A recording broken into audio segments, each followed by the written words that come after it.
What's up, y'all? It's your boy Noah J here, back on your screens with another video. But as you can see by the title, I am coming at y'all with my coming out story. Y'all, I've always seen a lot of gay YouTubers do this video, and I have a very interesting coming out story. And I really want to tell my story to inspire and influence anybody who may be struggling with coming out, struggling with acceptance, or even getting bullied, because I know what that feels like firsthand. Before we get into this video, make sure you guys like, comment, and subscribe. Make sure you follow all my social media icons on the screen and in the description box below. And without further ado, let's get straight into this video.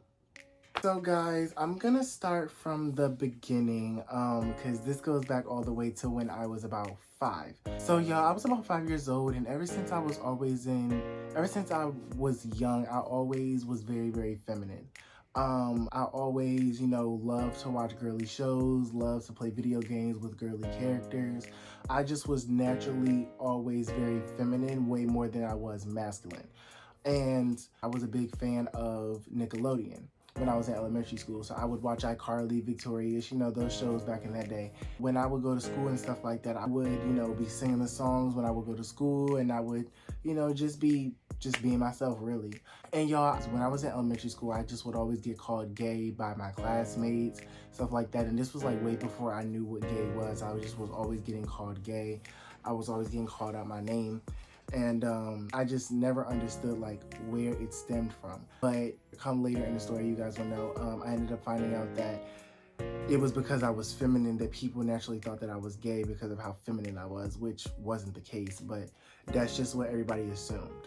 So basically after that, you guys, I would go through elementary school and stuff like that. This is when I started getting bullied because I was feminine, and people just kept calling me gay. People kept calling me a sissy, like a faggot. Like it just kept going on. So fast forward, y'all, like that would go on in elementary school. I would, start getting into it with people. I would start arguing with people, about it, and it just became like a whole mess. And basically I remember during this time, I was about 5 when that started happening. Right when I got about 8, 9 years old, I ended up getting diagnosed with a emotional disability, a learning disability, anxiety, and depression. That was like very hard because my reactions to stuff was very extreme when I was younger. And the way I would react to people and the way I would react to like people messing with me or picking on me would be so extreme to the point to where like the principals and the parents and like teachers and stuff like that would be concerned because they didn't understand why my reactions were so extreme, even over stuff that was little to them was a big deal to me. So got through elementary school. That's when like the bullying has started. Middle school is where it got worse. Middle school was the worst years of my life. I hope I don't start crying. Middle school was the worst years of my life, y'all, because it was kind of just like the bullying and the amount of fights that I was getting in, like, y'all, it just used to be a lie. I'm gonna tell y'all, I got to middle school, and I think this was about 6th grade. This is when I really started to find out what gay was, what sexuality was, and started learning about like, tops and bottoms. Like I was exposed to that stuff at a very young age because of the type of school that I went to. And I remember, guys, I got to school and it just got so bad from there. I started, I was still feminine, guys, because like, I was just naturally being myself. I was still singing my iCarly songs. I was still, going in, and I would try to be, the main people who would be bullying me would mainly be the homophobic straight guys that I would, get bullied from the most. So I was still going through my times with like my disabilities and like stuff like that, and I was still trying to work through that. I was on medication at this time as well because I had anger management issues as well. So I was dealing with my diagnosis and I was dealing with my anger management while also taking medication to try to like keep myself under control when I get upset, basically.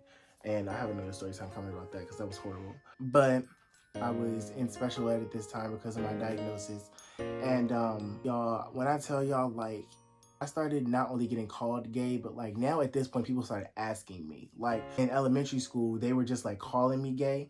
In middle school, like they were pressing me so bad, bro. It was horrible. Like, yo, I remember like being in school and like just doing my work and stuff like that, and it would come from like so many different people. Like the way my special ed class was set up, it was so small that literally like I think my whole class disliked me at one point. And in special ed, the classes are not regular like size classes. They're like significantly smaller, way smaller, because it's a smaller and more restricted environment. So that ended up happening, y'all, and people just started pressing me like real bad. Like they started asking me if I was gay. They like, and it would come from like just every single day, like, oh, you're gay, you're a faggot, why you acting like this? People even started making comments about my face, about how I looked, about how I acted, the clothes that I wore. Like, y'all, it was getting real bad. So eventually, soon after that started going on for a while, it started escalating into fights. That's when I started fighting a lot. I started fighting a lot of people. I never hit nobody first, but simply because people would ask me if I was gay. I would say no. They would keep pressing me about it. I would get, rowdy because my mouth was very unfiltered at that age. And like I said, I was still going through my stuff with my disabilities and stuff like that. So I would get very rowdy at that age, you guys, and I would start clapping back. So when I started clapping back, I started leading into a lot of fights. People started getting really rowdy with me. And that's when, they would put their hands on me and it would just be a wrap after that. So I just remember, y'all, like I was fighting like every other, if not every other day, it was every other week. Like me and my classmates, I would be cool with some of them, but like none of them really messed with me, y'all. So I was really like the outcast. Like the teachers didn't really care that much about me. They didn't really look out for me the way that I would have liked them to, or the way that I felt like they should have. So we would literally like be in class and then we would have some good days with my classmates, and then other days we would have bad days and we would be going at it with each other.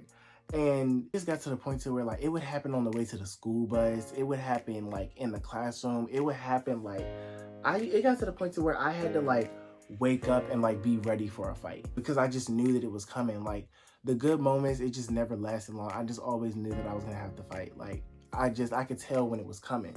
So y'all, it became a thing where like people were pressing me about it just every single day. People kept coming up to me. They kept asking me that question.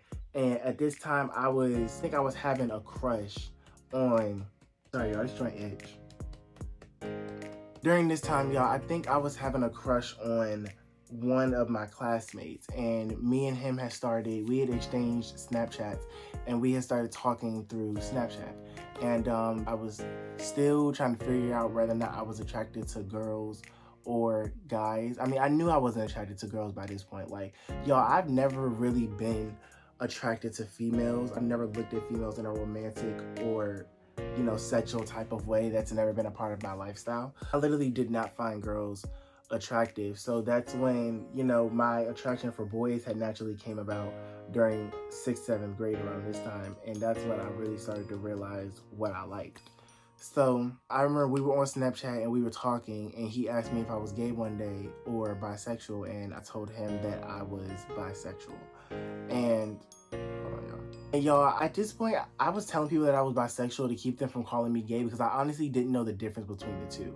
I felt as though if I told people that I was bisexual, that I liked both genders, maybe that would have been a more easier way for them to deal with it, and maybe they would have stopped calling me gay, but that wasn't the case. So during this time, y'all, I was still fighting a lot. My mom was getting calls every single day. I had to go to the principal's office constantly. I had to write up bullying reports. Like, it was bad. I was getting bullied so bad simply for just being myself. And I just never understood why I was a target for that. I never understood why people kept like messing with me. Like, people just wouldn't leave me alone. It's like I had no sense of peace. Like, I couldn't go to school and just have a normal day without that question popping up, or I couldn't go to school and just have like a simple lunch. Like, I just felt like I couldn't catch a break. Like, it was always somebody in my face or somebody on my head or somebody trying to fight. Like, I was such in an uncomfortable environment where I couldn't be myself. I couldn't be safe. I couldn't be vulnerable. Like, I was so restricted, and me being in special ed, like, didn't help much either, because it's like I wasn't around people and I didn't have like really nobody I could talk to. Like, my family, during this time when I was trying to figure it out, I wasn't as close to my mother or my brother. Like, the relationship I had with my family now, I wasn't as close to them during that time. And I wasn't comfortable with telling them stuff like that because I was still trying to figure out who I was. Like, y'all, I was young, so how I am with my mom and stuff now, I'm able to tell them anything, but that wasn't the case back then. Like, I wasn't comfortable enough to come and tell them that I was feeling these type of feelings towards boys, or that I was like, it was even hard enough for me to come to them and tell them that I was bullied, because I would always think that my mom would be mad at me. So I was always scared to tell her stuff. And, the fights were still going on, and was just a mess. So after the conversation that me and the boy had on Snapchat, he basically went and told everybody that I was bisexual. People were still pressing me. They still thought that that was a lie. They still thought that it wasn't true, whatever the case may be. And I was just like, okay, you take it or you leave it. So I ended up graduating 6th grade. 6th grade was basically just bullying, fights, a whole lot of pressing. I went to 7th grade and it just continued. I had less fight in 7th grade, but I was still fighting. So I went to 7th grade and I think I was still in special ed. I ended up going to 7th grade with the same people that I was in 6th grade with. Like, it was the same exact people. So I was in class with these people, the same people who I was fighting last year at the old school. So I'm at a whole brand new school now. Of course, I'm still being myself. I'm still being feminine and stuff like that because that's just naturally who I was. And everybody just like is still asking me that question. Like, it's every day, y'all. Like, still asking me if I'm gay, still doing it. And I'm just like, okay, bro. So I get there, and at this point, like, we had some 8th graders and stuff like that. Now, by this time, I had really started like really finding myself attracted to males. Like, I had so many crushes. Like, I was crushing on the 8th graders that were there. They were a grade above us. I was crushing on them. I was crushing on some of the 7th graders. Like, that's when I really started to like figure out that like, yeah, I definitely have an attraction towards males. And y'all, it got to the point to where like once I figured it out, I was so insecure about it. So basically, I ended up like going through 7th grade. I fought a couple of the 8th graders. I got my head slammed into a locker a couple of times. I got jumped a couple of times. I also got my head slammed into a bookshelf, and the bookshelf almost fell on me. I almost had to, would have had to go to the hospital or something for that. So that ended up happening and whatever. If you guys hear the alarm, I'm sorry, it's my brother waking up. But yeah, that ended up happening, and I was just like, this is a mess. So I got through 7th grade or whatever. I basically was like fighting still. And by this time I had fully figured out that I was gay. By the end of 7th grade, I had transitioned into 8th grade. This was a whole brand new school. I had moved down to Charles County because I had a house fire. So that really prompted me to move down to a different county. So I was at a whole brand new school. 8th grade was better. I think I might have gotten into 2 fights, but I really wasn't fighting a lot. The fighting had really stopped at this point. I was still getting asked if I was gay. I was still getting those questions and stuff like that. But by this time, I had fully figured out that I was like gay. And when I tell y'all, that was such a hard pill to swallow. Like, that was such a hard pill to swallow. I just remember feeling so bad about it. I remember feeling so insecure about it. Like, I wasn't happy with the fact that I was gay at all. Like, I just remember feeling so insecure about my looks. I felt so uncomfortable. Like, I felt so disappointed because it was just like, I didn't want to be gay, and I didn't want to accept the fact that that's what I was. Like, because I didn't wake up one day, it was just like, oh, I'm choosing to be gay, or I want to choose to like males. It just came naturally. It took me a very long time to accept that about myself before I even told anybody else. And a lot of my family members and stuff like that knew about it. Like, they kind of figured that that was the road that I was going by, but they were really just trying to see when I was going to come to acceptance with it, or see if that was actually going to be the case. And that ended up being the case. So yeah, guys, that ended up happening. And basically from 8th grade all the way to 10th grade, that is how long it took me to just fully accept that I was gay. It took me about 3 years, almost 4, until I accepted it. When I was in 8th grade, I had a crush on this 7th grade boy, and me and him had started talking, and we ended up having a mini little sexual encounter. I was young. I'm not proud of it. And he ended up exposing me to everybody in the school, and that's when everybody was just like, oh yeah, you're gay, like, you're definitely gay. So that was awful. Like, that was so awful. Y'all, I just remember feeling very betrayed. I felt very, I was so uncomfortable. I don't think y'all understand. I was so uncomfortable. Like, after that, y'all, like, it was really done after that. Like, at this point, I knew that I was gay. And at this point, like, it had gotten around the school so bad that, like, I went home right after it happened. Right after the day I got exposed, I went home and I literally told my mom that I did something with a boy. We didn't have sex, but I literally told my mom, like, I did something with a boy. And y'all, she was so upset at me. Like, she was like, the look on her, I just remember like her reaction. Like, she was so upset at me because she was more so upset of where I did it than the fact that I actually did it with a boy. Like, she wasn't giving me a bad reaction as like she's not accepting it, but she was definitely upset with me about it. And I remember, like, you know, it was me and my brothers. I think my stepdad had moved in with us at this point, so she had talked to him about it a little bit. And at this point, everybody was just waiting for me to come to my senses at this point.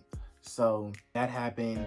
And my brothers and my mom were kind of just asking me, so like, what are you trying to say, that you're gay? Like, it's something that, like, are you gay? Like, what's going on? And I said, I don't know. Like, you know, I'm still trying to figure it out. Like, and I wanted to say yes, y'all, but I honestly, like, I knew that I had an attraction towards boys, but I just did not want to refer to myself as gay. Like, I did not want to accept that about myself, because I just felt like, no, like, maybe there's a possibility I can still like girls. Maybe there's a possibility I can still change this. Like, I thought it was in my control, and it wasn't. So I remember, like, my middle brother ended up, like, asking me, like, oh, do you want a penis in your, yeah. So he ended up, like, asking me that. And y'all, during this time, like, me and my middle brother, we did not have a good relationship growing up, because he just always came off very judgmental. He always had a problem with me being feminine. So because he had a problem with me being feminine, that kind of created a rift between us, because I started feeling uncomfortable, and I just kind of, like, over the years, I grew such a big resentment towards him. And me and him are cool now. Like, we're in a way better place now. But when we were younger, like, me and him would go at it.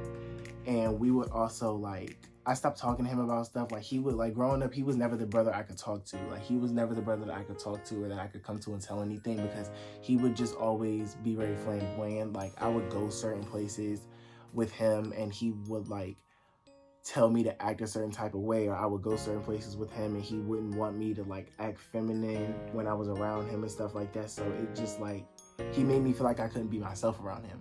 So I kind of just, like, created this resentment towards him, and I just backed off, because that's just how uncomfortable he made me feel. So, but we're in a way better place now. So that ended up happening, and I remember him, like, asking me that question, and I was basically just like, no, like, I don't know. He was like, you know what comes with gay, right? Like, that's how, you know, gay people have sex. I didn't even know how to have sex or nothing at this point. I was just, like, so thrown off. So I ended up having that conversation with my whole family. After I told my mom that I, you know, did a sexual encounter, you know, she kind of, like, told everybody, and then that ended up having a whole big conversation about it. So that happened, and at this point, my attraction to boys just started growing and growing and growing. I started finding myself having a lot of crushes. I really was finding guys really attractive in my school. Like, I was really starting to be deeply attracted to them. So fast forward, 9th grade, this was my first year of high school. I was still trying to come to terms with my sexuality, and there was this DL guy who always had something to say about me, always had something to say about my sexuality. He always had something to say about how I conducted myself, like me being feminine, my outfit. Like, he was my high school bully. But this was only one person, so it wasn't like multiple people like it was in middle school. It was just one person this time. He just always had something to say to me. He tried to run up on me at the end of my freshman year because we were getting into it over some headphones. That's a story for another day. But somebody had stole my headphones, and I was pressing the whole class about it, and he got offended and tried to run up. So that ended up happening, y'all. And basically by this time, I was still going through that phase of accepting it, but I was coming into my own person during this time. I was getting more comfortable with myself. I feel like I was really starting to become in tune with who I was. I was starting to become more comfortable and more okay with just myself. Fast forward, y'all, that was 9th grade, and 10th grade, I think towards the beginning of sophomore year, I came out in high school as gay. When I came out, y'all, like, the reaction that I got from everybody literally was just like, oh yeah, we knew. We were just, like, waiting. So my coming out moment was kind of like, it kind of like was ruined, because it was more so of confirmation than it was a coming out story, but I still consider it coming out because it still took me a while. But I got more acceptance than non-acceptance. I'm so grateful for that, because my friends and stuff like that, and like my teachers at my high school, were very accepting of it. And it's like I wasn't shunned. That was the first time where it's like I wasn't really shunned for it. Like, I didn't get a huge bad reaction for it, like, at all. And I was so appreciative and grateful because of that. I was so happy about that, so happy. And basically, the rest is history. Like, I came out, life was so different after that. It took my family a while to come around, but eventually they did. I remember coming home and just telling them, like, y'all, I just want to let y'all know I'm gay. I told my cousins, like, I just had finally just admitted it. Because, y'all, I was just tired of hiding it. I was tired of trying to be myself because I kept trying to fake it, especially in middle school. Like, I literally kept trying to, like, say that I like girls. I tried to go talk to girls just to get people to leave me alone about being gay, and it's just like none of it worked. But I'm so grateful and happy to be in a place of acceptance and to be in a place of happiness in my life. Like, I'm so happy and proud to be a proud gay male. I went to my first Pride this year, over the past weekend. So I'm very happy to be gay. I'm very happy to just be me and to be in a place where I can fully be myself anywhere I go, because growing up, y'all, I didn't have that. Like, growing up, I couldn't really be myself a lot of places because of the backlash and the bullying and the reaction I would get from other people. I just never felt like I could be myself. And it took me, like, I'm 20 now. Like, this is the first time in my life where I really feel like I can genuinely be authentically and naturally be myself, because I went so many years, even after I came out, I went so many years not being able to be myself fully in certain environments. Like, around certain people, I couldn't really act how I wanted to. In certain areas, I had to, like, act different and put on a front. Like, I'm so glad that I'm in a place of life where I'm past that and I don't have to do that anymore, because that was the case for a really, really long time. Like, I really had to change a lot about myself and to fit in certain places. And until I finally, like, hey, got comfortable enough and okay with not fitting in, because I used to have a problem with being alone. I used to have a problem with not fitting in and not being a part of the crowd, until I realized that trying to fit in and trying to be a part of the crowd is not always cracked up to be. But you have to be yourself at the end of the day. You have to be yourself. You have to love yourself and be willing to lose some people along the way when you fully start naturally being yourself, because people try to hold you back from your potential. People try to hold you back from being yourself. They try to make you feel like you're not worth it and try to make you feel more insecure about yourself, and that's not cool. So yeah, yo, I came out. Life has been great since I've came out. I've, spoken to a couple boys. I've talked to a couple boys. I am single. I'm just waiting for God to send me my special man. I'm not out there looking for it, because I just came to that place in life to where it's like, I know that I don't need to look for a relationship. Just gotta let it come to you. But yeah, I'm glad I didn't cry. I'm so happy and just so proud of my sexuality. I'm grateful that I have people who accept me and fully support me. I'm so glad that I'm not in a space to where, like, I'm being bullied anymore or being uncomfortable. I'm so glad that I know how to defend myself now, that I know how to be comfortable with myself, because back then I knew how to defend myself, but, like, not as well as I do now. I haven't, fought anybody since middle school. Like, I haven't had any of that happen to me. So I'm just so grateful to be in a place of happiness and to have accepting people who love and support me no matter what and don't care about what my sexuality is. So I really, really love that. Yeah, y'all, that is really it for my coming out story. I really hope you guys enjoyed it. I really wanted to do this story just to encourage some people. I want to tell some people out there, like, if you guys are struggling with your sexuality, it is going to be okay. Please take your time. Please don't think that you need to force yourself to come out. Like, not easy to, navigate through this world as a gay Black person or just a gay person in general, regardless of the race. It's not easy to come to terms with, so please take your time. I know some people, if you don't have accepting parents or don't have parents who are going to be accepting of their lifestyle, probably wait to come out and you're a little bit more independent, so you don't have to worry about getting kicked out or anything like that. But I really, really hope you guys enjoyed this video. Everybody out there, I want you guys to continue to be yourself. I want you guys to always be yourself. Forget what everybody thinks. Don't try to fit into the crowd. Don't try to be something that you're not. Don't try to be somebody else. Like, be authentically you. Be proud of who you are. Be grateful for who you are. Be proud of your sexuality and live in your truth. And that is the best advice that I can really give from this video. So I love you guys. I have some more story times coming, so definitely stay tuned for that. I really hope you guys enjoyed this video. Make sure you follow all my social medias in the description box below. Like, comment, and subscribe. And I will see you guys in my next video. Bye!